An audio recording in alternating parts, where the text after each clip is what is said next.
Olá pessoal, professor Josinei Pontes, língua portuguesa. Essa é uma videoaula de correção do formulário acerca do livro, acerca da leitura, interpretação e análise do livro 7 minutos depois da meia-noite, do Patrick Ness. Nós fizemos aí durante uma semana de aula várias etapas de um trabalho literário.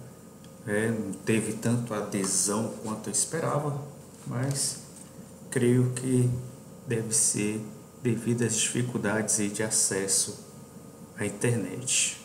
Então, esse vídeo é de correção. Esse formulário não está mais disponível, ele ficou aí quase 2 semanas aí disponível para respostas, Então, inclusive no feriado. Então, vamos aí fazer a correção desse formulário, Então, esse livro está lá à disposição, coloquei para vocês, Também coloquei um tempo bem grande, bem razoável aí em relação à leitura desse livro. Dei sugestão também de um filme, Mas é claro que era uma sugestão somente, já que ele está disponível somente no Netflix.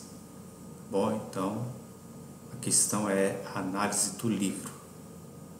Então vamos lá. Temos aqui uma placa, a verdade sempre aparece e só uma questão de tempo, Lembrando que esse termo verdade sempre ronda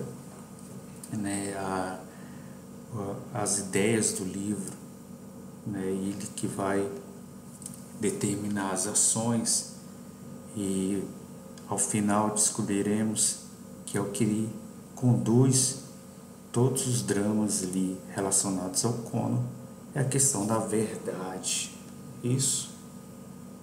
Então, olha só, a imagem acima retrata a importância que o substantivo abstrato verdade assume diante dos acontecimentos. Na obra lida, há a presença de várias temáticas. Selecione os temas que você foi capaz de perceber durante a leitura. Marque quantas alternativas julgar adequadas. Vejamos então. Aceitação da morte? Claro que sim, Ele está a todo momento tratando esse assunto. É o que assombra na vida real os sentimentos do Conan. A mãe estágio final de uma doença, Ele percebe ela definhando e a aceitação da morte é um drama, é uma lição por qual o Conan tem que passar, embora seja muito jovem.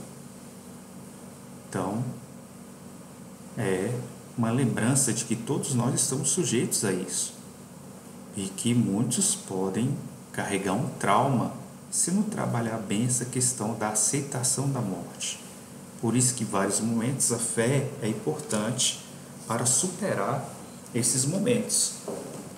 A fé, o apoio dos amigos, da família, porque realmente é um momento muito duro para qualquer ser humano. Relacionamento familiar também aparece bastante no livro. Lembremos que há todos os elementos da família, mas eles parecem despedaçados, fragmentados, A começar pelo pai que se separou e foi morar em outro país, formou outra família.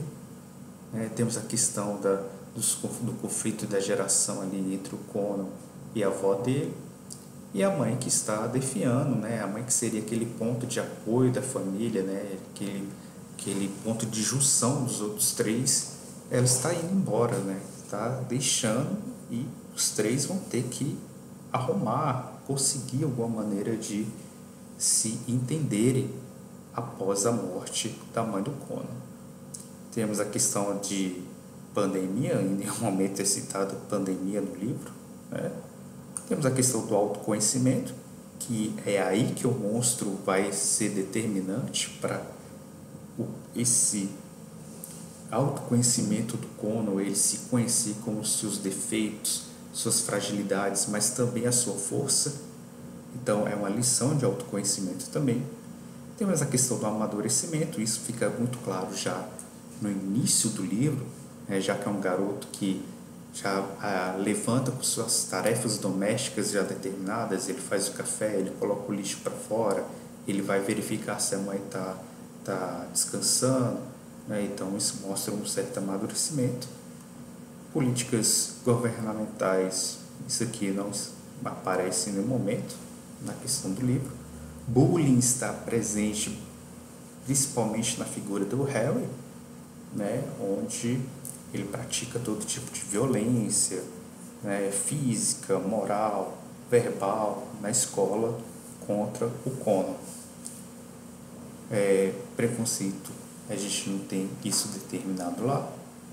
E conflito de gerações está relacionado lá ao relacionamento de Conan com a avó. Próxima questão.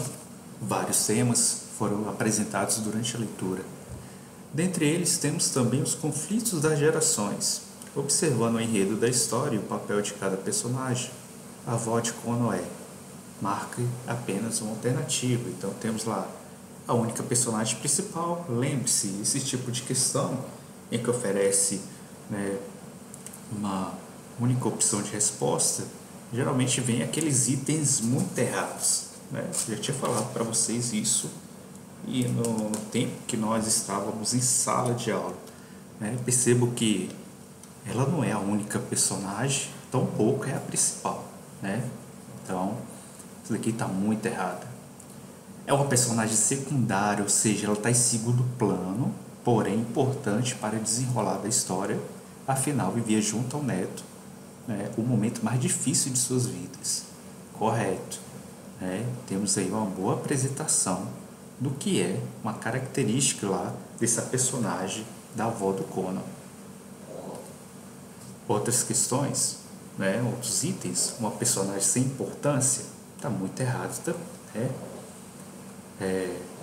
Uma personagem cujo papel era de vilã, de antagonista, ao passo que tinha o principal objetivo afastar Conan dos cuidados da mãe. Isso aqui, né, é um absurdo. Ela é uma pessoa difícil, né, mas ao longo da história você vai percebendo o carinho que ela tem pelo neto. Ela não é uma vilã, ela não exerce esse papel de antagonista, embora ela tenha um perfil, embora o Conan estabeleça uma relação de conflito entre os dois, mas ao longo da história sabemos que ela não exerce esse papel de vilã em relação ao Conan. Próxima questão, a respeito dos fatos relatados na primeira história e da reflexão do monstro.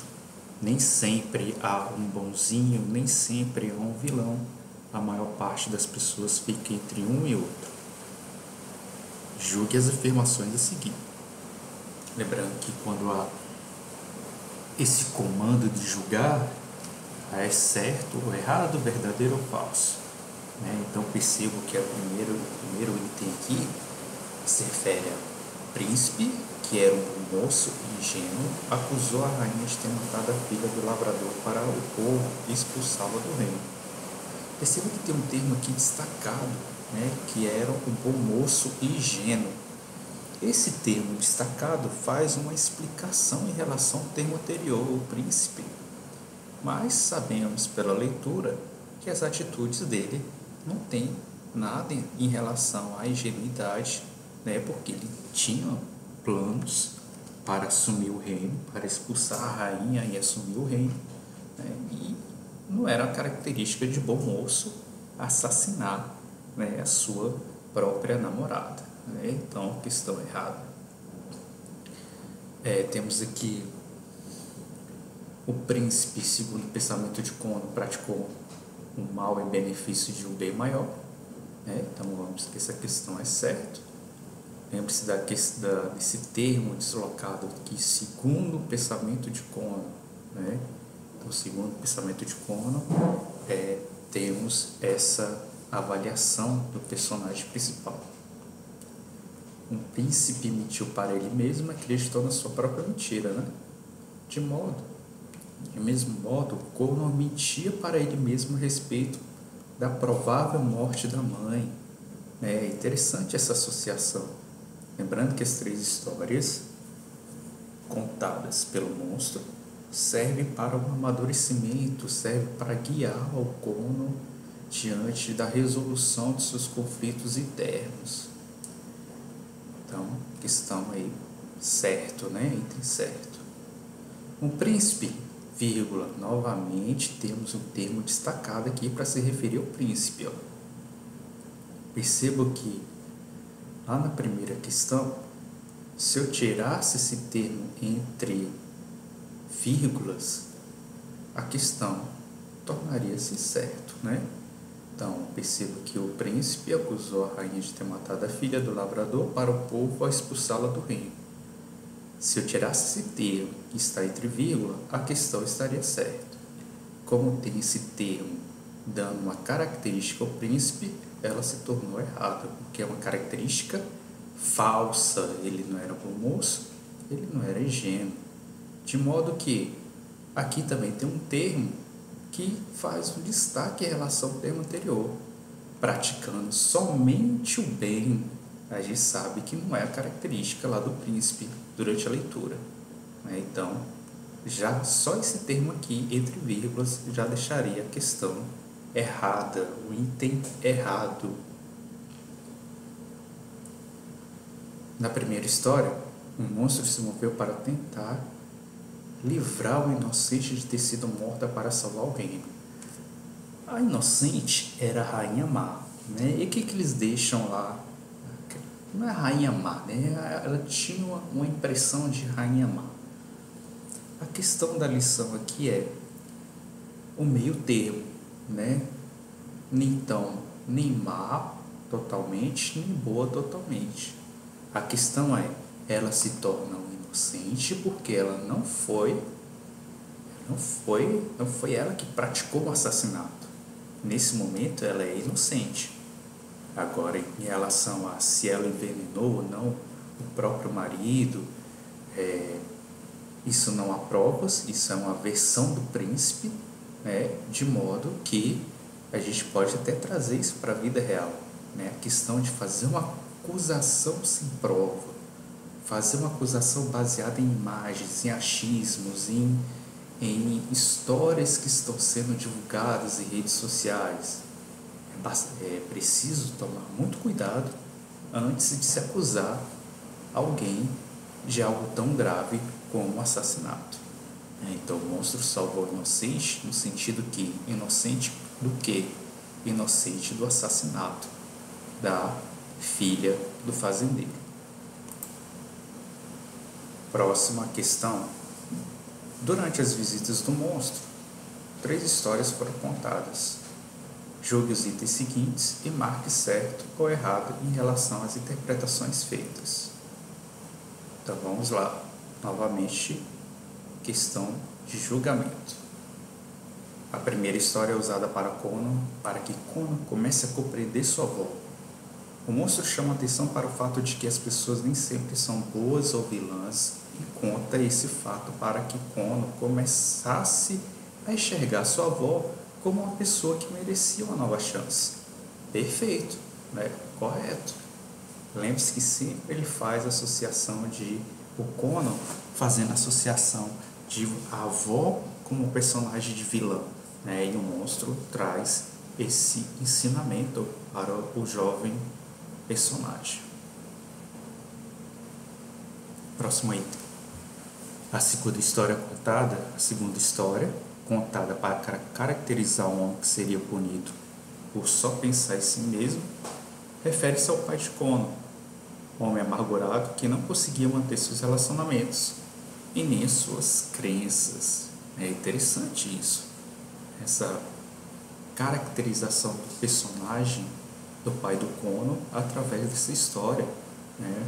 Através da história lá do chefe religioso que, vendo suas filhas a ponto de morrer, ele entrega suas próprias crenças a fim de tentar salvá-las, né? Então, isso aqui também é uma boa associação ao personagem do pai do Conan. Então, questão certa.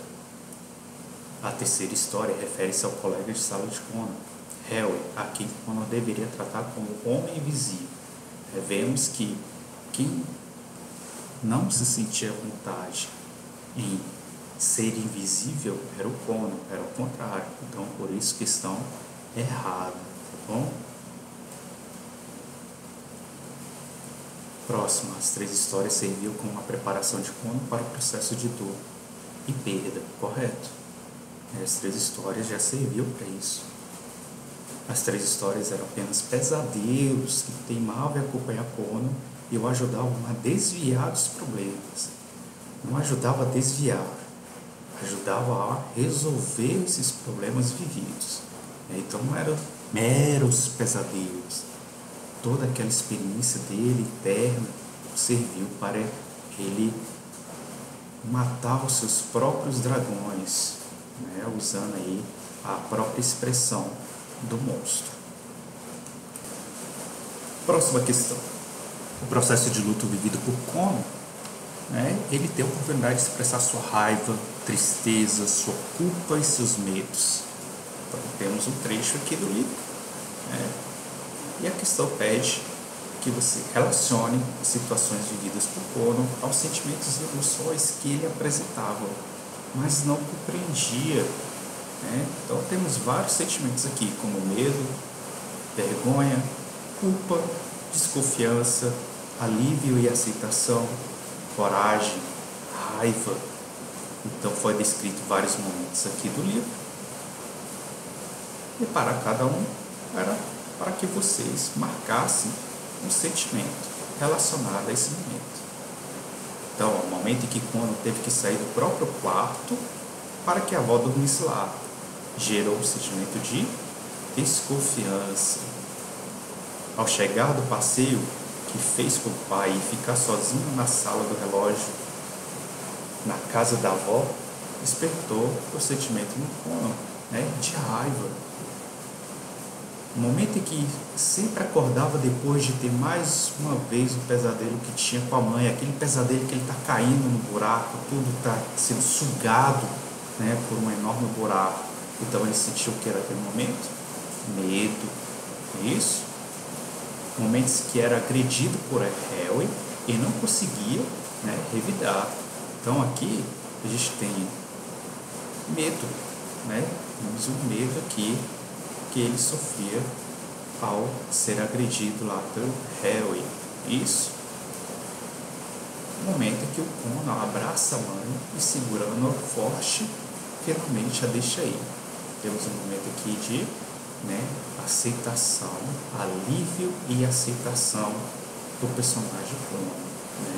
Então, tá aí as respostas, as relações, os sentimentos aos momentos retratados lá no livro. Próxima questão. Na versão escrita da história, Conan caiu no sono após se livrar do pesadelo. O monstro não pode responder o porquê de sempre aparecer naquele horário. No capítulo A Verdade, a razão desse detalhe é revelada. Identifica a explicação para o fato, marque apenas uma resposta. Então o monstro aparecia à meia-noite e 7 porque era o momento que Conan sentia-se mais solitário. Esse horário representava um momento marcado pelo monstro para contar a história para Conan. Esse horário representava um momento que Conan quebrou o relógio de corda da avó. A hora representava o exato momento que a mãe de Conan iria deixar, a hora de seu falecimento. Então, essa questão aqui. E a hora representava a necessidade de atenção do Conan. Então, temos aí a resposta, simbólica do meia-noite, dos 7 minutos depois da meia-noite. De modo que, lembre-se que as histórias, os livros, as ficções, as narrativas, os livros literários são marcadas por vários símbolos. Por isso que eu pedi para que vocês reproduzissem uma releitura, fizessem uma releitura da capa baseada em símbolos. Então temos vários símbolos aqui, como a hora, como um monstro, uma questão de desenho, e vários outros elementos que causam uma identificação em relação à história do livro. Então, esse foi a análise do livro, Quem não leu, sugiro que leia. É um excelente livro, de uma aprendizagem incrível, né? Então, tá aí a correção. E até a próxima leitura. E haverá outras leituras. Obrigado, gente. Até a próxima.